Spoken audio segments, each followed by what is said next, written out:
ನಮಸ್ತೆ ಪ್ರೀತಿಯ ಕನ್ನಡಿಗರಿಗೆ ರಿತೇಶ್ ಕನ್ನಡಿಗ ಕಿಚನ್ಸ್ಗೆ ಸ್ವಾಗತ ಸುಸ್ವಾಗತ. ಇವತ್ತು ಒಂದು ಸಿಂಪಲ್ ಆಗಿರುವಂತಹ ಮೊಟ್ಟೆ ಮಸಾಲಾನ ತೋರಿಸ್ತಾ ಇದ್ದೀನಿ. ಒಂದು ಕಾಲು ಗಂಟೆ ಒಳಗೆ ಈ ಥರ ಮೊಟ್ಟೆ ಮಸಾಲನ್ನ ಮಾಡ್ಕೊಂಡು ನೋಡಿ, ತುಂಬ ಚೆನ್ನಾಗಿರುತ್ತೆ. ಮೊಸರನ್ನ, ರಸ ಅನ್ನಕ್ಕೆಲ್ಲ ಸೈಡ್ ಡಿಶ್ ಆಗಿ ಬಳಸ್ಕೋಬೋದು, ತುಂಬ ರುಚಿಯಾಗಿರುತ್ತೆ. ಮೊದಲಿಗೆ ನಾನು ಇಲ್ಲಿ 4 ಮೊಟ್ಟೆ ತೊಗೊಂಡು ಬೇಯಿಸ್ಕೊತಾ ಇದ್ದೀನಿ. ಈ 4 ಮೊಟ್ಟೆ 3 ಜನಕ್ಕಾಗುತ್ತೆ. ನಿಮಗೆ ಎಷ್ಟು ಬೇಕೋ ಅಷ್ಟು ಮೊಟ್ಟೆ ತೊಗೊಂಡು ಬೇಯಿಸ್ಕೊಳ್ಳಿ. ನೋಡಿ, ಈ ರೀತಿ ತಪ್ಪಲೆಯಲ್ಲಿ ನೀರು ಇಟ್ಕೊಂಡು ಸ್ವಲ್ಪ ಉಪ್ಪು ಹಾಕ್ಕೊಂಡು ಮತ್ತು ಒಂದೇ 2-3 ತೊಟ್ಟು ಎಣ್ಣೆ ಹಾಕ್ಕೊಂಡು ಬೇಯಿಸ್ಕೊಳ್ಳೋದ್ರಿಂದ ಮೊಟ್ಟೆ ಒಡೆಯಲ್ಲ, ನೀಟಾಗಿ ಬರುತ್ತೆ. ಅದರಿಂದ ಈ ರೀತಿ ಎಣ್ಣೆ ಮತ್ತು ಉಪ್ಪು ಹಾಕ್ಕೊಂಡು ನೀರಿಗೆ ಚೆನ್ನಾಗಿ ಬೇಯಿಸ್ಕೊತೀನಿ. ಒಂದು 5-7 ನಿಮಿಷಗಳ ಕಾಲ ಬೇಯಿಸ್ಕೊಳ್ಳೋಣ. ಜಾಸ್ತಿ ಬೇಯಿಸೋಕೆ ಹೋಗ್ಬಿಡಿ, ಯಾಕಂದರೆ ನಾವು ಗ್ರೇವಿ ಮಾಡ್ಬೇಕಾದ್ರೆ ಬೇಯಿಸ್ಕೊತೀವಲ್ಲ, ಅದರಿಂದ ಮತ್ತು ಜಾಸ್ತಿ ಬೇಯಿಸಿದ್ರೆ ತುಂಬ ಹಾರ್ಡ್ ಅನಿಸುತ್ತೆ. ಮೊಟ್ಟೆ ಬೆಂದಿದೆ. ಈಗ ನಾವು ಇದನ್ನು ಬಿಡಿಸ್ಕೊಂಡು ಈ ರೀತಿ ಕಟ್ ಮಾಡಿ ಇಟ್ಕೊಳ್ಳೋಣ. ಒಗ್ಗರಣೆಗೆ ಬೇಕಾದಂಥದ್ದು ಒಂದೇ ಒಂದು ಟೊಮೊಟೊ, ಒಂದು ಒಣಗಿದ ಮೆಣಸಿನ್ಕಾಯಿ, ಒಂದು ಈರುಳ್ಳಿ ಮತ್ತು ಒಂದು ಎಸಳು ಕರಿಬೇವು. ನಿಮಗೆ ಹಸಿಮೆಣ್ಸಿನ್ಕಾಯಿ ಆದರೂ ಉಪಯೋಗಿಸ್ಕೋಬೋದು. ಒಣಮೆಣ್ಸಿನ್ಕಾಯಿ ಇಷ್ಟ ಇಲ್ಲ ಅಂದರೆ ನಾನು ಇಲ್ಲಿ ಒಣಮೆಣ್ಸಿನ್ಕಾಯಿ ಹಾಕ್ಕೊಂಡಿದ್ದೀನಿ. ಈಗ ಒಂದು ಬಾಣಲಿ ಇಟ್ಕೊಂಡು ಬಾಣಲಿ ಕಾದ ನಂತರ ಸ್ವಲ್ಪ ಎಣ್ಣೆ ಹಾಕ್ಕೊಂಡು ಬಿಸಿ ಮಾಡ್ಕೊಳ್ಳೋಣ. ಈಗ ಒಂದು ಹೆಚ್ಚಿಟ್ಟಿದ್ದೀನಲ್ಲ, ಆ ಈರುಳ್ಳಿನ ಸೇರಿಸ್ಕೊತಾ ಇದ್ದೀನಿ. ಈರುಳ್ಳಿನ ಸೇರಿಸ್ಕೊಂಡು ನೀಟಾಗಿ ಫ್ರೈ ಮಾಡ್ಕೊತೀನಿ. ಈರುಳ್ಳಿನ ಜಾಸ್ತಿ ಫ್ರೈ ಮಾಡೋಕ್ಕೆ ಹೋಗ್ಬೇಡಿ, ಸ್ವಲ್ಪ ಮೆತ್ತಗಾದರೆ ಸಾಕು. ಈಗ ಕರಿಬೇವನ್ನ ಹಾಕೋತಾ ಇದ್ದೀನಿ. ನೋಡಿ, ಒಂದು ಎಸಳು ಕರಿಬೇವಿದೆ, ಅದನ್ನು ಹಾಕೋತಾ ಇದ್ದೀನಿ. ನಂತರ ಒಂದು ಒಣಗಿದ ಮೆಣಸಿನ್ಕಾಯಿನ ಹಾಕ್ಕೊತಾ ಇದ್ದೀನಿ. ಈಗ ಇನ್ನೊಂದು ಸ್ವಲ್ಪ ಹೊತ್ತು ಎಣ್ಣೆಯಲ್ಲಿ ಫ್ರೈ ಮಾಡ್ಕೊಳ್ಳೋಣ. ಇದಾದ ನಂತರ ನಾವು ಒಂದು ಹೆಚ್ಕೊಂಡಿದ್ದೀನಲ್ಲ, ಆ ಟೊಮೊಟೊನ ಸೇರಿಸ್ಕೊಂಡು ಫ್ರೈ ಮಾಡ್ಕೋಬೇಕಾಗುತ್ತೆ. ನಾನು ಇಲ್ಲಿ ಒಂದು ಈರುಳ್ಳಿ, ಒಂದು ಟೊಮೊಟೊ, ಒಂದು ಒಣಗಿದ ಮೆಣಸಿನ್ಕಾಯಿ, ಒಂದು ಎಸಳು ಕರಿಬೇವನ್ನ ಉಪಯೋಗಿಸ್ತಾ ಇದ್ದೀನಿ. ಇಷ್ಟೇ ಸಾಮಗ್ರಿ ಸಾಕು, ಚೆನ್ನಾಗಿರುತ್ತೆ. ಇವಾಗ ರುಚಿಗೆ ತಕ್ಕಷ್ಟು ಉಪ್ಪನ್ನು ಸೇರಿಸ್ತಾ ಇದ್ದೀನಿ. ನೋಡಿ, ಉಪ್ಪನ್ನು ಸೇರಿಸಿ ಇಷ್ಟು ಫ್ರೈ ಮಾಡಿಕೊಂಡ್ರೆ ಸಾಕು. ಇವಾಗ ನಾವು ಇದಕ್ಕೆ ಟೊಮೊಟೊನ ಸೇರಿಸ್ಕೊಳ್ಳೋಣ. ಜಾಸ್ತಿ ಫ್ರೈ ಆದರೆ ಚೆನ್ನಾಗಿರೋದಿಲ್ಲ, ಸಾಕು ಇಷ್ಟು ಫ್ರೈ ಆದರೆ. ಈಗ ನಾನು ಹೆಚ್ಚಿಟ್ಟಿರುವಂಥ ಒಂದು ಟೊಮೊಟೊನ ಸೇರಿಸ್ಕೊತಾ ಇದ್ದೀನಿ.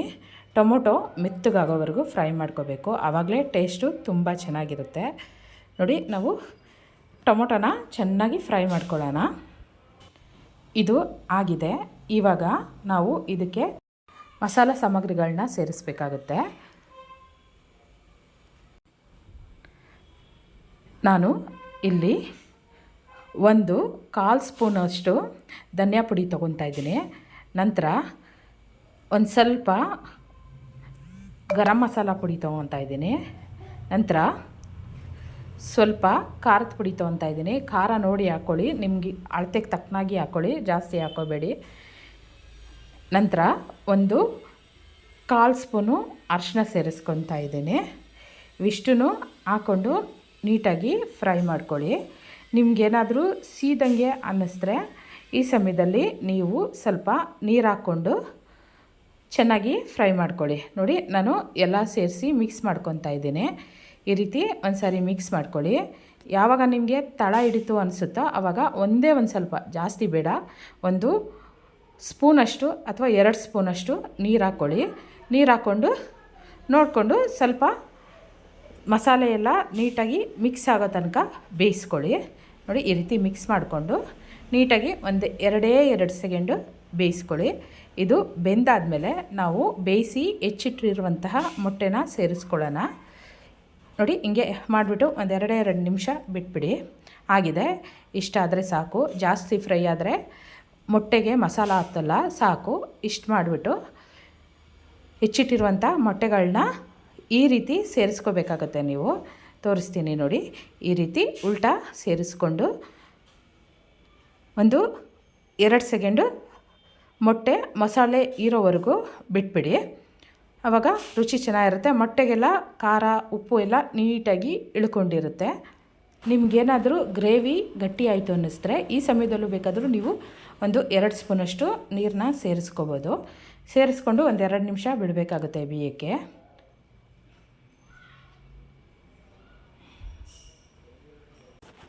ಒಂದು 2 ನಿಮಿಷದ ನಂತರ ನೋಡಿ, ಈ ರೀತಿ ಇರುತ್ತೆ. ಈ ರೀತಿ ನಿಧಾನವಾಗಿ ತಿರುವಾಕೊಂಡು ಇನ್ನೊಂದು 2 ಸೆಕೆಂಡು ಬಿಟ್ಬಿಡಿ, ಸಾಕು ಅಷ್ಟೇ. ನೋಡಿ ಆಗಿದೆ, ಮೊಟ್ಟೆ ಮಸಾಲ ರೆಡಿಯಾಗಿದೆ. ನಾವು ಇದನ್ನು ಒಂದು ತಟ್ಟೆಗೆ ಸರ್ವ್ ಮಾಡ್ಕೊಳ್ಳೋಣ. ಇದನ್ನು ಮೊಸರನ್ನ ಮತ್ತು ರಸ ಅನ್ನ, ಚಪಾತಿ ಇದ್ರ ಜೊತೆಗೆಲ್ಲ ನೆಂಚ್ಕೊಂಡು ತಿನ್ಬೋದು. ತುಂಬ ಚೆನ್ನಾಗಿರುತ್ತೆ. ಒಂದು ಸಾರಿ ಮನೇಲಿ ಟ್ರೈ ಮಾಡಿ ನೋಡಿ. ನನಗೆ ಹೇಗಿದೆ ಅಂತ ಕಮೆಂಟ್ ಮಾಡಿ, ಶೇರ್ ಮಾಡಿ ಮತ್ತು ಸಬ್ಸ್ಕ್ರೈಬ್ ಮಾಡಿ.